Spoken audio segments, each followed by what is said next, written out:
winter solstice in Dunwoad was never silent, even when the snow fell thick enough to muffle hooves and hammer blows. Torch rings crackled in the town square, and banners of stag, bear, and crescent moon fluttered over shuttered stalls that smelled of nut mead and juniper smoke.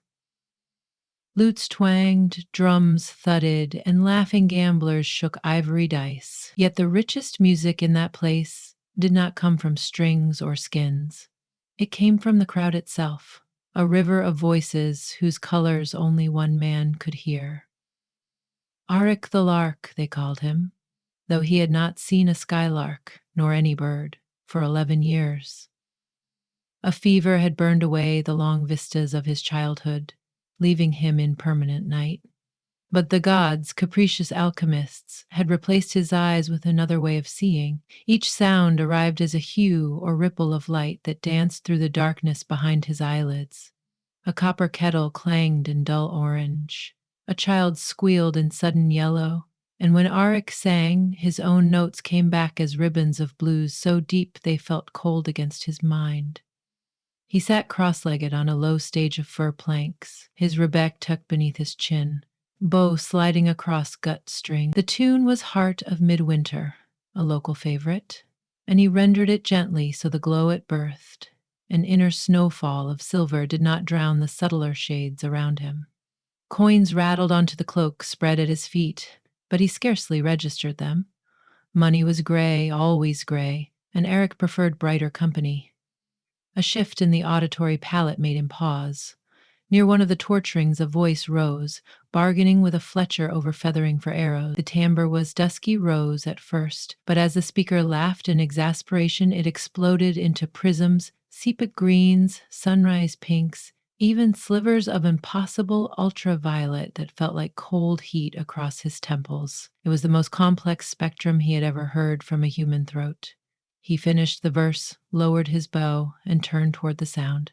"Pardon, mistress," he called. "Your quarrel with the Fletcher may at long continue, for it's fairer than any song I know." The crowd chuckled and parted. The woman stepped forward, boots crunching on ice crystals. "Strange praise, minstrel," she said. Up close, her voice clarified into sharper facets, like cut tourmaline catching firelight. "Are you mocking my temper?" "I swear not. I am merely dazzled by a voice, by its colors." Auric touched the leather band that covered his eyes, a habit to remind listeners of his blindness lest they forget. "I see with my ears." "Ah." A pause, then, "Lice of Coranmark." She clasped his forearm in greeting, warrior fashion. Her grip was firm and calloused. "Hunter to Lord Radar's kennels." "Ari," he smiled. "Bard to anyone who'll feed me." "Then eat," Lice said, dropping a warm hand pie into his palm. The scent of venison and cinnamon rose brown and bright gold. "Payment for the compliment." He bit in gratefully. "Tell me, Huntress Licehow, does one shape a voice like that? Do you swallow rainbows before breakfast?" Lice laughed, and purples flared around him like banners in wind. "One chases what others fear to chase," she said. "Wolves, mostly." At the word wolves, a hush ran through nearby listeners. Superstitious murmurs, wide, thin, like spider silk, fluttered against Auric's inner sight. "You track them even now?" he asked. "After festival, yes. A particular wolf, if the legends speak true." Lice's tone darkened to storm boo. "The Auroran."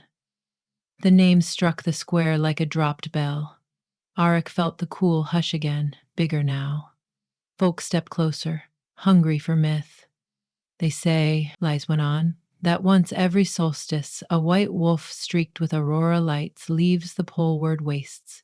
Its pelt flares in greens and violets, its eyes are twin comets. Catch it, and it grants a wish. Sight to the blind or blindness to the cruel, depending on the hunter's heart. I aim to end its marauding of our herds, and if the gift is truth, perhaps bargain for a milder winter." A voice from the crowd scoffed. "No one's ever seen the beast and lived." "Then you haven't spoken with the dead," Les replied dryly, earning nervous laughter. Auric raised his chin. Does its howl glow too? I wouldn't know, Les said.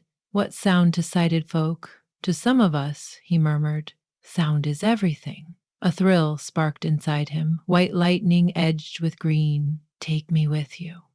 The proposal shocked him. He had no bow, no training for frozen wastes. Yet the idea felt like music awaiting a chord change. Inevitable. Lice hesitated. The road north is cruel. Even I travel light. I am light, Eric countered, patting his lyre case. All I carry are songs. And your blindness. A constant companion. Forgive my vanity, huntress, but I believe I might sense the wolf before any eyes could. He told her of his synesthetic gift. The silence that followed tasted metallic skepticism. At length, Lice muttered, If I leave you behind, you'll stalk me simply with words. Better you freeze where I can find you than where I can't. He grinned. A resounding yes, an exasperated maybe. She tossed a coin onto his cloak. Meet me at dawn by the northern gate, minstrel. Bring winter boots and a quiet tongue. Arik gathered his earnings, mostly dull grays, yet above them all shimmered the memory of Lysa's voice. In the inn that night, he packed what he had, spare strings, flint, a small tin of honeyed ginger. As candle stumps burned low, he fingered the lute and hummed a lullaby his mother once sang. But now the melody blurred beneath thoughts of auroras, of wolves, and of a huntress whose laughter tasted of purple. Dawn broke unseen. Snow sighed underfoot as Arik approached the gate, guided by the crunch of armored guards and the flap of pennants. Lys was there, saddling a compact mare. The animal snorted. Its breath popped gold and russet in Arik's mind. Another set of hoofbeats. Lys had brought a second horse. I hoped you'd scare off in the night, she said, tightening a strap. Trust me, I tried. Arik touched the mare's neck, whispering until he felt her relax, but the colors followed. They rode north into forests that groaned beneath snow loads. Crows cawed overhead, charcoal smudges against Arik's inner canvas. Occasionally Lice pointed out tracks, hare, fox, stag. She spoke sparingly, conserving breath, but every sentence laid fresh brushstrokes in his private gallery. Sometimes she whistled, a shepherd's call that spun into emerald spirals. On the fourth night they camped in a marshy valley crusted with ice. Cloudbreak revealed a sky so star-heavy it bowed the world. Eric sat beside Lice, both of them swaddled in furs, sharing oatcakes hardened by cold. He asked her what drove her to hunt. Coromark's hills once rang with wolves, she said. They culled the sick deer, kept the balance. Then fur traders came, my own kin among them. The packs dwindled, the stags overbred, forests thinned. Now when a wolf appears, the nobles cry for its head. She gestured vaguely northward, but the Auroran, if it exists, doesn't kill for hunger. It kills for mystery, and folk will always try to destroy what they can't understand. Eric listened to the sorrow beneath her steady cadence, deep indigo threads. He set aside his cup. When I lost my eyes, he said, people stared until pity bored them, then turned away. But music stayed. So I learned to cherish what remains unseen. He faced her, though he could not meet her gaze. If you find the wolf tonight, and it offers you a wish, what will you choose? I thought of spring warmth for the villages, she said softly. But now I wonder if choices given by magic hide traps. Perhaps I'd wish nothing. She nudged him playfully. What about you? Sight again? A year earlier he would have answered yes, without heartbeat. Now he considered the swirling colors that defined his world. Losing them felt like killing the sun to see the moon. And if he regained sight, but lost the ability to hear hues, what would Lisa's voice look like then? I'm not sure, he admitted. Some part of me fears clarity. Afraid to see an ugly world, afraid to lose a beautiful one. Snow hissed on the fire. Nearby, horses shifted. Wind in pines hummed a bass note that joined the song of their breathing. In that hush, something changed between them, unspoken yet strong as iron. Days passed. Mountains rose, jagged as broken shields. The air turned razor thin. At night, the auroras finally appeared, first like pale curtains, then like rivers of molten jade arching across the void. Auric stood beneath them, arms outspread. The lights made no sound for him, yet he heard them anyway. A hum beyond pitch, color beyond color pressing against his ribs. Lys watched him, and he felt her smile. The following dusk they found Traxwell, enormous. Snow churned into troughs, 2 hands deep. Auric knelt, gloved fingers brushing the imprint. A pulse of silver rang through him. It was here recently. They followed the spoor along a frozen creek. Frost flowers cracked under boots.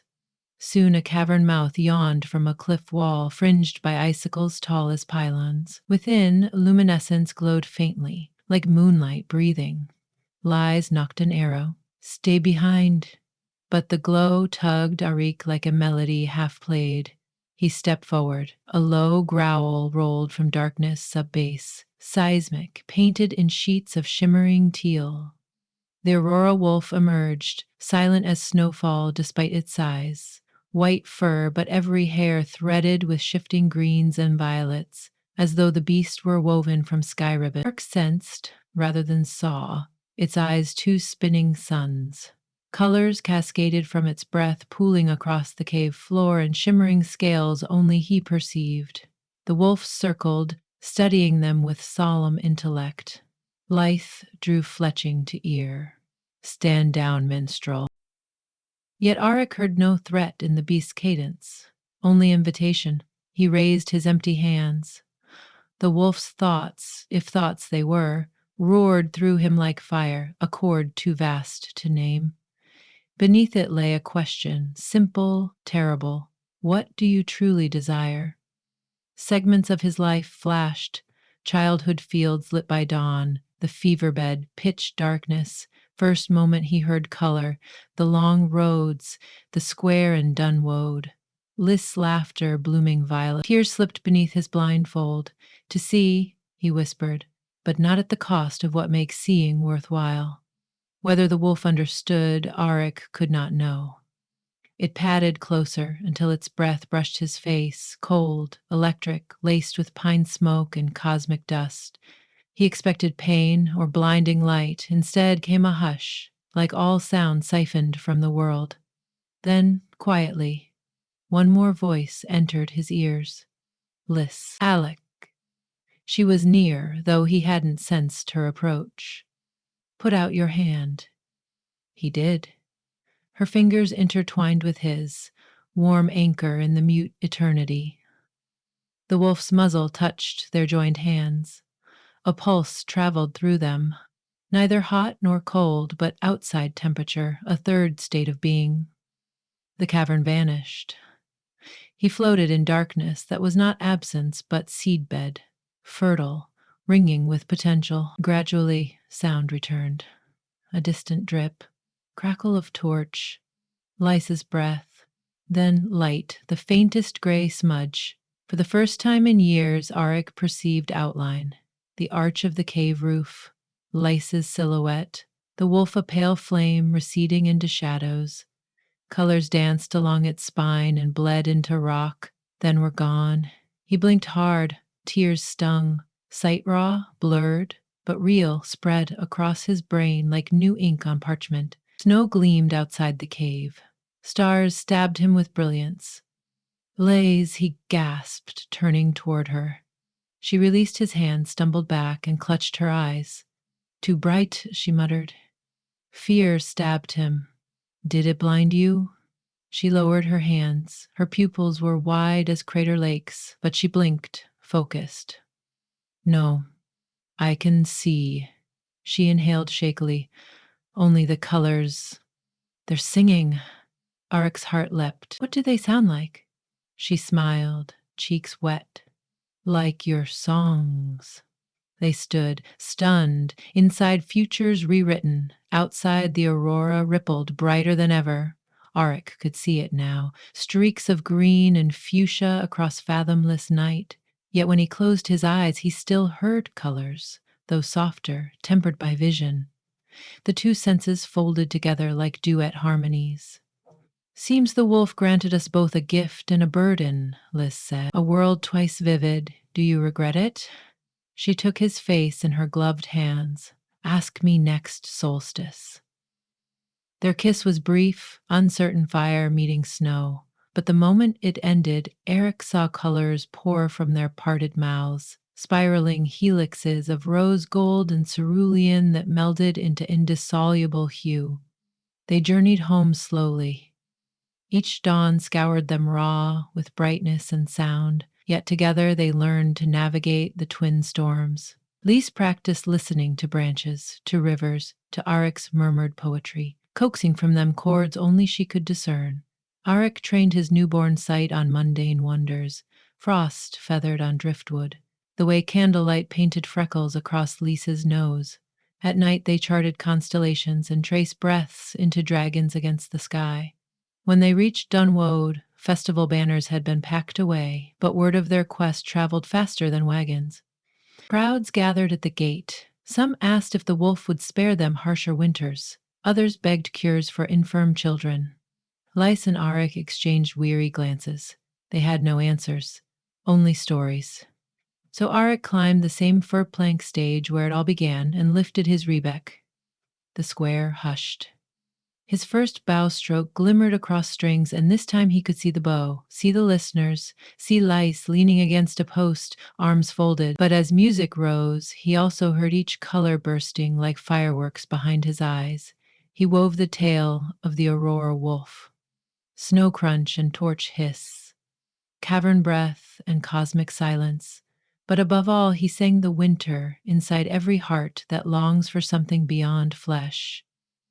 And when he reached the moment where wish became gift, his voice cracked, releasing a rainbow so dazzling he lost track of which sense perceived it. When the final note faded, silence held. Then a single clap, Lies. Her applause sounded plum purple, rich and throaty.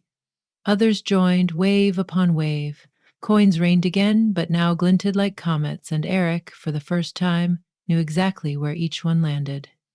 That night, in the privacy of a rented loft, they sat by a narrow window, snow slipped down rooftops in silver sheets. Eric spoke first.